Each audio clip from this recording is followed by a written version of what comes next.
Hello बच्चों, अब हम सॉल्व करेंगे प्रश्नावली 7.2 का क्वेश्चन नंबर 6। क्या दिया गया है? यदि बिंदु इतना और इतना और इतना और इतने इस क्रम से चतुर्भुज के शीर्ष हो तो x और y ज्ञात कीजिए। ठीक है, तो चतुर्भुज पहले ही बना दिया गया है। ठीक है, चतुर्भुज मतलब चार भुजाएं। ठीक है, जिसके चार भुजाएं होती हैं वो चतुर्भुज कहलाता है।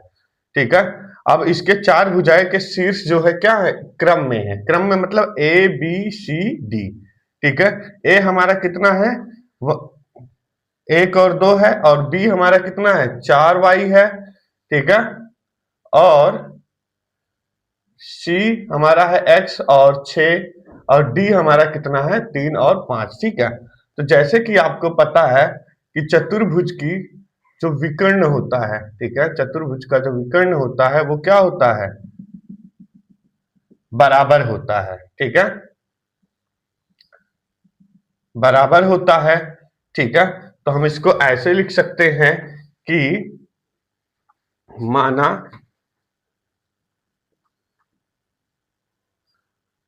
हम जानते हैं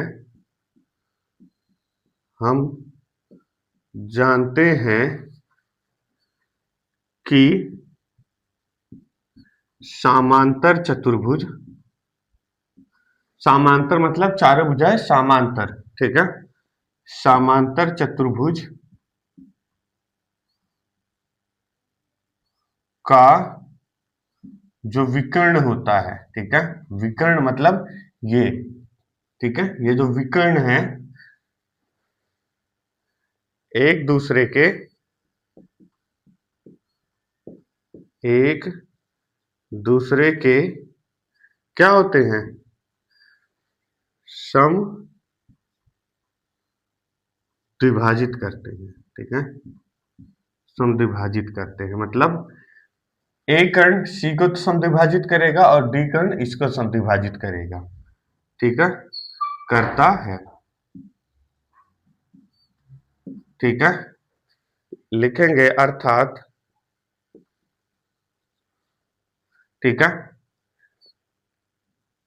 देखो ए हमारा ये है, बी ये है, और सी वो है, और डी ये है। ठीक है, तो इसको हमें ऐसे लिखने की आवश्यकता नहीं है। अगर आपका इच्छा है तो आप लिख सकते हैं। ठीक है, ठीक है, तो लिखेंगे AC का मध्य बिंदु, ए सी का मध्य बिंदु, इसे हम शून्य लिख देते हैं। ठीक है, मध्य बिंदु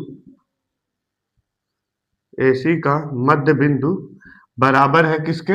DB के। ठीक है, तो DB का मध्य बिंदु। ठीक है, तो देखो AC का मध्य बिंदु क्या है? A और C का, तो इसका हम आधा ले लेते हैं x। ठीक है, प्लस, और A का हम आधा ले लेते हैं 1। ठीक है, 1 अपॉन आधा होगा तो क्या होगा? 2 होगा। ठीक है, जैसे अगर किसी चीज को आधा कर रहे हैं तो 1/2 लिखते हैं, वैसे ही इसे हम लिख लेंगे। ठीक है, फिर बराबर है तो लिखेंगे dB का, तो dB का क्या है? d कितना है? 3 है, इसका आधा लेंगे, और b कितना है? 4 है, तो लिखेंगे 3 + 4 अपॉन में 2, क्योंकि हमने इसको भी आधा किया। ठीक है, 2 से 2 कट जाएगा। ठीक है, तो ये हो जाएगा आपका x + 1। ठीक है, फिर 3 प्लस बराबर 3 + 4। ठीक है, 3 और 4 कितना होगा? 7, तो इसको हम ऐसे लिख सकते हैं, x बराबर को हम पहले लिख लेंगे। ठीक है, 7। ठीक है, और जो आपका प्लस का 1 है, इस तरफ जाके क्या हो जाएगा? माइनस का 1 हो जाएगा। ठीक है, तो ये हो जाएगा x बराबर 7 में से 1 गया 6। ठीक है, x का मान हमारा कितना आया? 6।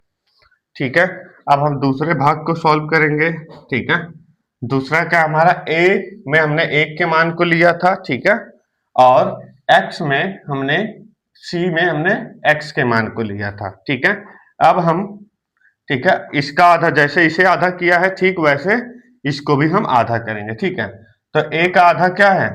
2 है, तो 2। ठीक है, प्लस x का क्या है 6, तो इसको लिख देंगे 6, ठीक है, अपॉन आधा करना है तो 2, ठीक है। क्यों? क्योंकि किसी भी चीज को हम आधा लिखते हैं तो क्या करते हैं, एक का पूरा क्या होता है बराबर 1/2, तो ये करना है, ठीक है। तो बराबर b का आधा क्या है 4 हमने ले लिया था, तो इसको हम लिखेंगे y, ठीक है। y प्लस d का 3 हमने उपयोग कर लिया था तो 5 लिख देंगे, ठीक है, अपॉन 2, ठीक है।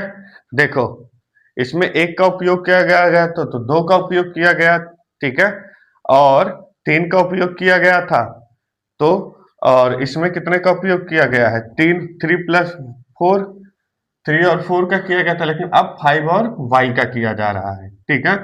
तो देखो 2 से 2 कट जाएगा, ठीक है, तो 2 प्लस 6 कितना हो जाएगा 8, ठीक है, बराबर y प्लस 5। y को अगर हम पहले लिखते हैं तो क्या हो जाएगा y बराबर 5, ठीक है। यहां देखो प्लस का 8 है तो यहां जाकर क्या हो जाएगा माइनस का 8 हो जाएगा, तो ये हो जाएगा y बराबर 5 में से, या फिर 8 में से 5 जाएगा तो कितना बचेगा 3, ठीक है। ये हमारा हो गया y का मान, और यही हमें क्या करना था ज्ञात करना था। ये हमारा है x का मान, ठीक है, और ये हमारा है y का मान।